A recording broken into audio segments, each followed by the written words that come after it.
Allez, dernière session de ce post-ASCO 2022 vu par Gustave Roussy. On va parler des tumeurs digestives avec Valérie et Antoine. Valérie, tu commences avec le cancer du côlon.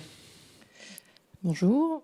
Donc peu d'essais qui vont changer les pratiques à cet ASCO 2022, sauf peut-être celle-ci, qui est une étude dans le cancer du rectum. Vous savez que les derniers changements de pratique dans le cancer du rectum localement avancé, c'est de donner plus de traitements néoadjuvants, en particulier plus de chimiothérapie en plus de la radiochimio.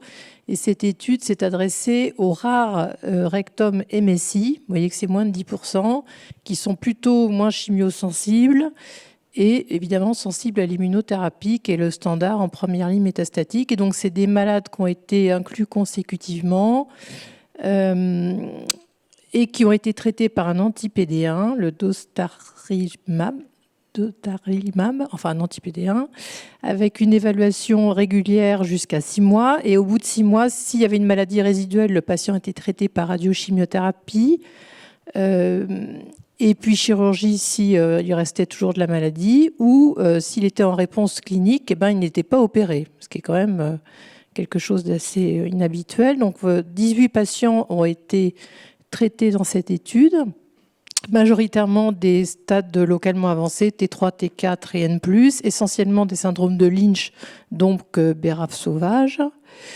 Et voilà le résultat, c'est-à-dire que sur les 18 patients, il y en a 14 qui sont non seulement non progressifs pendant le traitement anti-PD1, mais en réponse clinique complète, endoscopie complète et réponse IRM complète. Et ces patients n'ont donc pas été opérés. Donc ça, c'est quand même le scoop, je dirais, de cet ASCO. Vous voyez que la majeure partie des patients étaient en réponse clinique complète à 6 mois, mais on n'a pas énormément de recul, c'est le moins qu'on puisse dire, pour la majorité de ces patients. Mais c'est peut-être un changement une étude qui va changer les pratiques dans les rares cas de rectum MSI où on n'aura pas besoin de faire de chimiothérapie, ni de radiochimio, ni de chirurgie. Et donc peu de patients, pas beaucoup de recul, mais des résultats qui ont quand même permis cette publication dans le New England. Pour s'y arrêter peut-être tout de suite, est-ce que ça fait changer les pratiques? Est-ce qu'on va utiliser, ou en tout cas, est-ce qu'on va commencer le traitement de ces patients, qui sont rares, par un inhibiteur de PD-1 ? Ce qui est certain, c'est que maintenant, non seulement ça enfonce le clou sur le fait qu'il faut le statut MSI dans tous les cancers du côlon et du rectum. Le rectum, peut-être qu'on y pense moins parce qu'il y en a moins que des côlons, en particulier de côlon droit. Donc là, ça veut dire que les rares cancers du rectum, il ne faudra pas les rater. Simplement, est-ce qu'on aura l'autorisation de prescrire alors qu'il a fallu attendre une étude randomisée de phase 3 dans le cancer MSI métastatique, j'ai quelques doutes. Et est-ce que ça ne pose pas la même question pour les cancers du côlon localisés, MSI évidemment? Oui, tout à fait. Et d'une manière générale, en transtumorale, les MSI, il y a une étude l'année dernière sur les œsogastriques qui montre aussi des taux de réponse clinique et histologique complète très impressionnants dans ces patients-là. Donc, clairement, les rectums, MSI, il y a vraiment de bons indices pour penser qu'on pourrait en opérer très, très, très, très peu. J'ai sélectionné cette étude-là qui était intéressante parce que dans les cancers de colique de stade 2, on ne sait pas, il n'y a pas réellement de guidelines, de bénéfices en tout cas démontrés de la chimiothérapie adjuvante. Et donc, dans les guidelines, c'est une option de donner de la chimiothérapie adjuvante pour les formes de haut risque. Et cette équipe australienne avait été les premiers à montrer que le fait d'avoir un DNA circulant positif en post-opératoire était un facteur de très mauvais pronostic qui, en gros, écrasait tous les autres facteurs histopronostiques qu'on connaissait déjà. Et donc, c'est une étude de phase 2 randomisée qui comparait dans les stades 2 un traitement selon l'ADN tumoral circulant. Donc il y a un bras où on testait l'ADN circulant à 4 et 7 semaines post-opératoire et un bras standard où on choisissait une chimiothérapie adjuvante par fluoropyrimidine plus ou moins avec soliplatine dans les 2 bras en fonction des pratiques et de l'investigateur selon les facteurs de risque. Et l'objectif, c'était le taux de survie sans récidive à 2 ans avec une non-infériorité cherchée dans le bras expérimental. Donc c'était une randomisation 2 pour 1 donc 300 malades ont été inclus dans le bras ADN circulant, 153 dans le bras standard, suivi médian 37 mois. Vous voyez que 40% de la population avait des facteurs cliniques, anatomocliniques considérés comme de haut risque, c'est-à-dire le fait d'être MSS et T4 ou peu différenciés, moins de 12 ganglions prélevés, des emboles lymphatiques et veineux, perforation et occlusion de la tumeur. Alors, c'est des critères qui ne sont pas totalement homogènes en fonction des guidelines des différents continents, mais voilà, là c'était les critères. Donc vous voyez, le principal résultat, c'est que finalement ces patients qui ont été traités selon l'ADN tumoral circulant ont moins reçu de chimiothérapie que ceux du bras standard de manière significative. Par contre, ils ont reçu plus souvent de l'oxaliplatine que une fluoropyrimidine seule. Un peu plus de retard au début de traitement pour avoir les résultats de l'ADN circulant. Et voilà, donc ça c'est pour vous montrer qu'il y a à peu près tous les sous-groupes où il y a moins de chimiothérapie prescrite selon l'ADN circulant, en dehors des sujets âgés, ce qui est assez attendu. Et donc l'objectif de non-infériorité a été atteint. Alors un petit mais, c'est-à-dire que le mais, c'est que vous voyez que quand on a de l'ADN circulant positif et qu'on est traité, on reste quand même clairement, clairement, c'est pas significatif parce qu'il n'y a pas beaucoup de patients, mais dans l'étude, dans le bras, ça c'est le bras ADN circulant. Vous voyez que même quand on est traité avec de l'ADN positif, on a une survie quand même moins bonne. Zut. Et surtout, vous voyez que les hauts risques qui ont de l'ADN tumoral négatif et qui n'ont pas été traités, surtout les T4 à droite, vous voyez qu'on a beau avoir un ADN tumoral circulant négatif, si on est T4, franchement, le pronostic est moins bon. Et ça veut dire que ces patients auraient peut-être mérité quand même un traitement. Donc ça veut dire que l'ADN tumoral, ça sera certainement pas le seul juge de paix pour prescrire une chimiothérapie dans les stades 2. Et là, actuellement, il y a des études de phase 3 en cours, en particulier une à laquelle on participe, qui randomise la chimio au sein du bras ADN tumoral circulant positif, puisque cette étude n'avait pas vocation à démontrer l'efficacité de la chimiothérapie dans ce type de patient.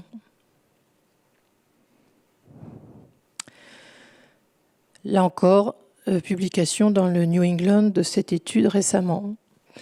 Alors, deux tout petits mots du cancer colorectal métastatique. Vous savez que chez les cancers du côlon race sauvage, on prescrit un anti-angiogénique ou un anti-EGFR en association avec une bi ou une trichimiothérapie. Et il y a 2 études, une américaine et une européenne, qui avaient montré globalement des résultats assez équivalents, sauf l'étude allemande qui avait montré une augmentation de la survie globale, alors que l'étude américaine n'avait pas montré de différence en survie globale. Et donc ça, c'est une étude japonaise qui a été présentée en plénière, je ne sais pas très bien pourquoi, mais bon, qui a randomisé 800 patients, race sauvage, ils n'ont pas exclu les BRAF mutés, et donc qui ont randomisé Folfox panitumumab versus Folfox bevacizumab, et comme en cours d'étude ont été publiées l'absence de bénéfice des anti-EGFR dans une analyse poolée de patients avec cancer colique droit, ils ont amendé leur critère principal qui était la survie globale pour tous les côlons gauches, et si cette survie était significativement meilleure, une analyse de survie globale dans la population globale. Donc, beaucoup de patients dans cette étude, 75% de cancer du côlon gauche, ce qui était relativement attendu. Et là, vous avez donc un bénéfice de survie globale à gauche pour les tumeurs du côlon gauche, à droite dans la population globale, qui est incontestable avec un hazard ratio de 0,82. Et là encore, pour le petit tiers de côlon droit, pas de différence en fonction de l'anti-angiogénique ou de l'anti-EGFR. En termes de taux de réponse, c'est toujours un peu mieux avec les anti-EGFR, quelles que soient les études, sauf que dans celle-là, il y a plus de résection secondaire des métastases, contrairement aux 2 études précédentes, et pas de différence par contre en PFS et en population globale, côlon gauche aux populations globales. Donc en fait, c'est une étude qui enfonce un peu le clou sur le fait que des patients qui ont des côlons gauche race sauvage, il faut mieux leur mettre un anti-EGFR qu'un anti-angiogénique. Donc, ce n'est pas vraiment un changement de pratique, mais disons, c'est une démonstration prospective du fait que les côlons gauches en bénéficient. Et puis, dernière étude, la question qu'on se posait, c'est que comme l'anti-EGFR est très efficace dans les cancers race sauvage, est-ce que ça vaut le coup de faire une trichimio à une bichimiothérapie, puisque le groupe italien qui a présenté cette étude avait déjà montré qu'une trichimio-beva faisait mieux qu'une bichimio-beva. Donc la question a été posée spécifiquement pour les races et BRAF sauvages, avec un anti-EGFR dans les 2 bras et trichimio versus bichimio. Et donc, vous voyez qu'en termes de réponse, la trichimio avec un anti-EGFR ne fait pas mieux qu'une bichimio, contrairement à ce qu'on voit avec le BEVA. Et vous voyez qu'il n'y a pas de différence non plus en termes de survie sans progression. Et donc, pas d'intérêt à une trichimio quand on est race sauvage, quand on a un cancer du côlon race sauvage métastatique. Super, merci beaucoup. Antoine, les cancers non colorectaux ? Donc, merci Karim. Donc, je vais vous parler donc, des cancers non colorectaux avec la sélection essentiellement de 2 études.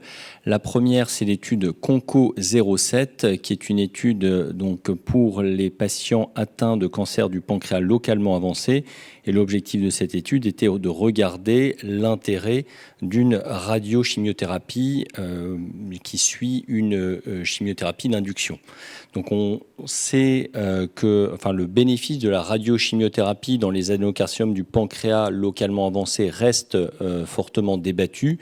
Et donc l'objectif de cette étude était de regarder à nouveau l'intérêt de ce traitement après une séquence de chimiothérapie d'induction, notamment avec des chimiothérapies plus modernes comme le FOLFIRINOX.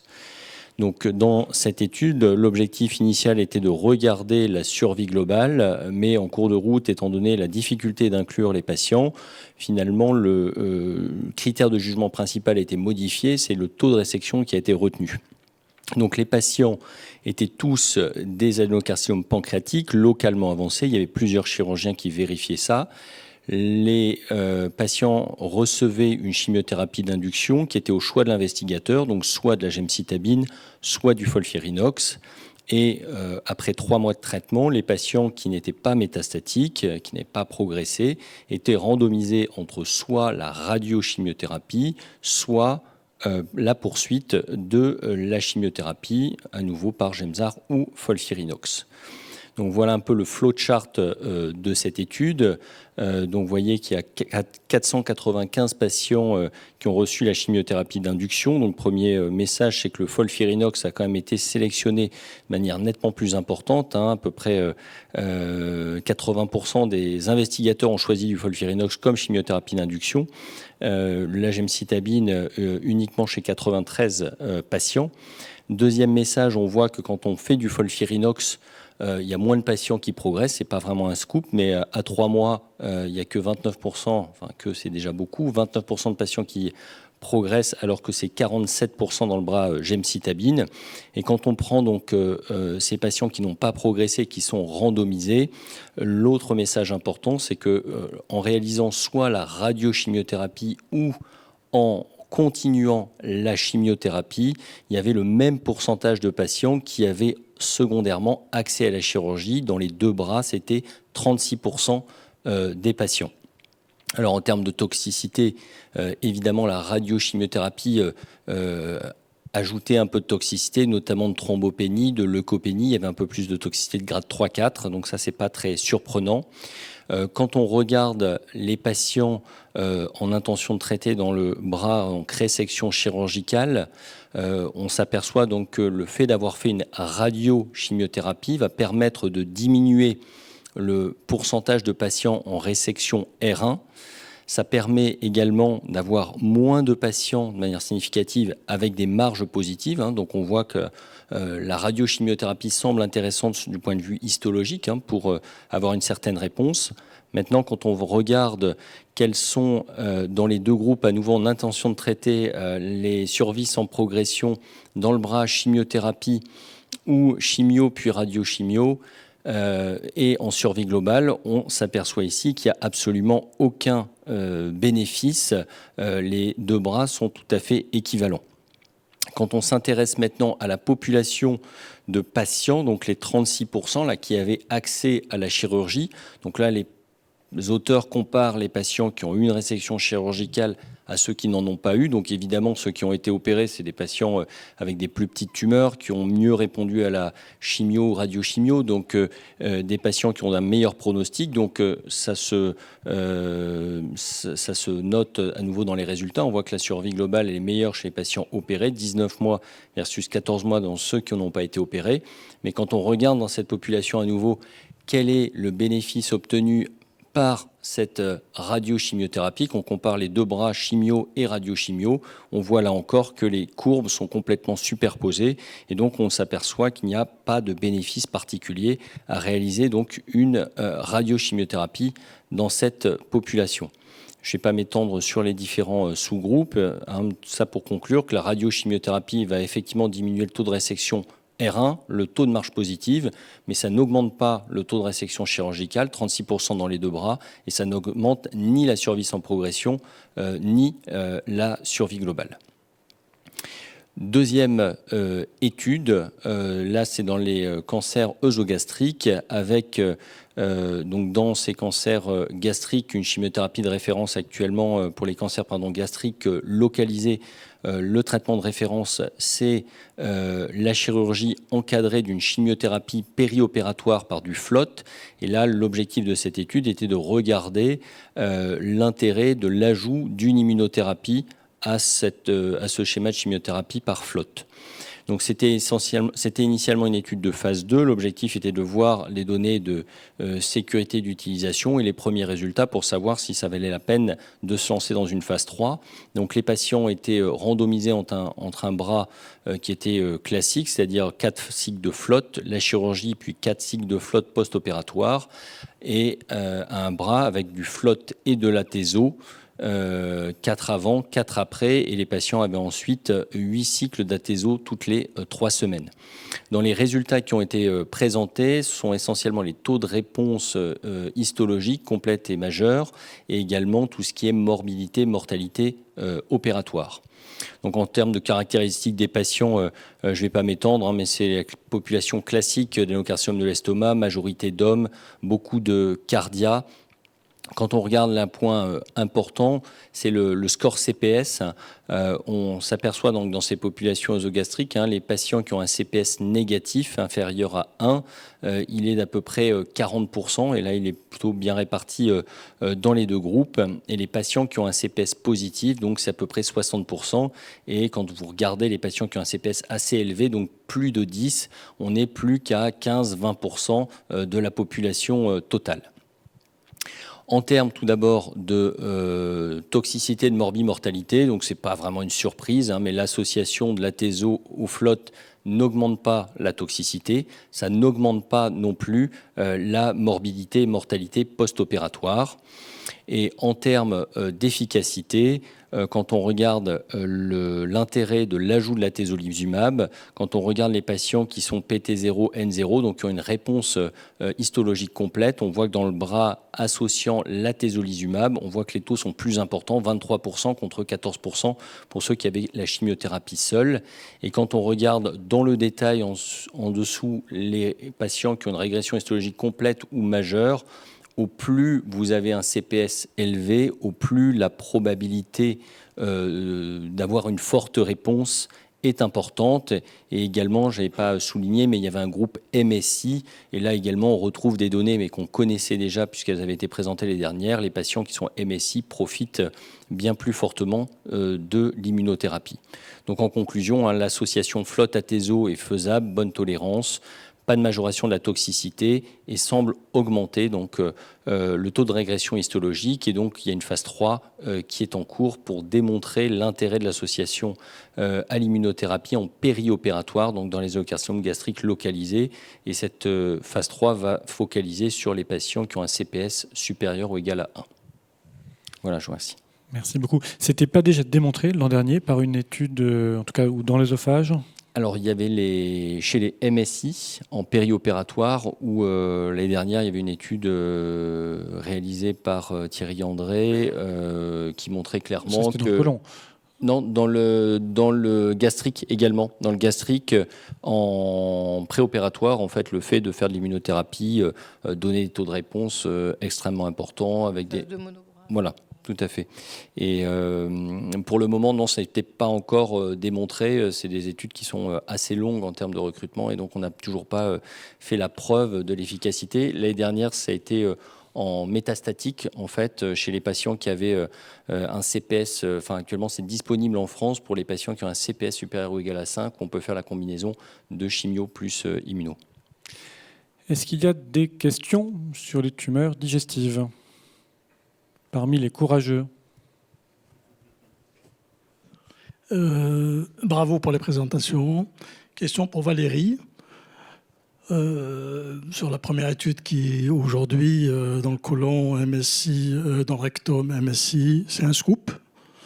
Est-ce qu'on peut dire que ça va changer la pratique ? Il faut attendre un peu. On n'a pas suffisamment de recul. L'autre question... Alors on va d'abord prendre celle-là, si vous voulez bien. Valérie ? Non, effectivement, il n'y a pas un recul énorme, mais c'est vrai que c'était une surprise quand même de voir des patients qui non seulement n'avaient pas besoin de radiothérapie, mais n'ont pas non plus de chirurgie. Donc si ça se confirme à long terme, ça sera compliqué de pas proposer ce traitement à ces patients, parce que opérer un cancer du rectum, c'est vraiment autre chose que d'opérer un cancer du côlon. On est d'accord. On est d'accord là-dessus. Et vous aviez une deuxième question ? Point, cette population des 14 patients sur 18, est-ce qu'on a des facteurs prédictifs ? Non, pour l'instant, il n'y a pas de... J'ai pas vu de résultats. Alors, j'ai pas lu toute la publi, mais quand j'ai assisté à la session orale, il n'y avait pas de facteurs prédictifs, si ce n'est que là, c'est peut-être un peu plus homogène. C'est que des syndromes de Lynch quand c'était un cancer du rectum.